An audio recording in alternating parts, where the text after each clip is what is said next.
কষ্টে আছি। আমরা দেখছি যে বাংলাদেশের পুঁজিবাজার কন্টিনিউয়াসলি পড়ে যাচ্ছে এবং আমাদের কয়দিন পর পর এটা নিয়ে খুবই বেশি আমাদের কি হয় প্রবলেম হচ্ছে যে আজকে 100 পয়েন্ট বাড়লে কালকে 200 পয়েন্ট কমে, কালকে 200 পয়েন্ট বাড়লে আবার 500 পয়েন্ট কমে।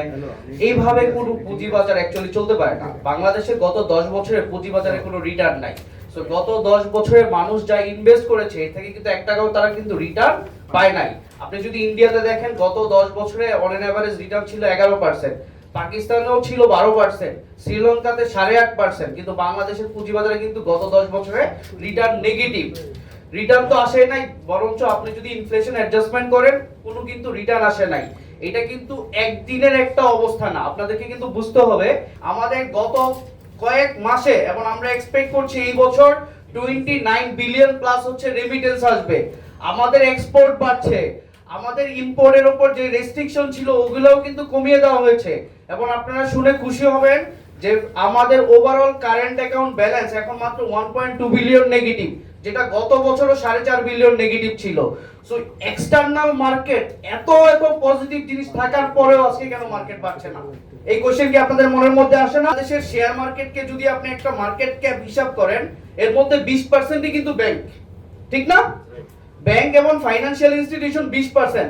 এবং এই যে আওয়ামী লীগ সরকার তার ক্লেপ্টোক্রেসির মাধ্যমে ব্যাংকগুলোকে চুরি করে নিয়ে গিয়েছে, তাহলে আজকে এই ব্যাংকের প্রাইস তো আগের মতো থাকার কথা না। 10 বছর আগে তো এই ব্যাংকগুলোর একটারও নেগেটিভ ইকুইটি ছিল না, পেইড আপ ক্যাপিটাল নেগেটিভ মানে ইকুইটি নেগেটিভ ছিল না, কিন্তু আজকে নেগেটিভ। এই কারণেও কিন্তু শেয়ারগুলোর দাম পড়েছে, এটা কিন্তু আপনাদেরকে একটু বুঝতে হবে। এটা কিন্তু খুব ইম্পর্টেন্ট জিনিস।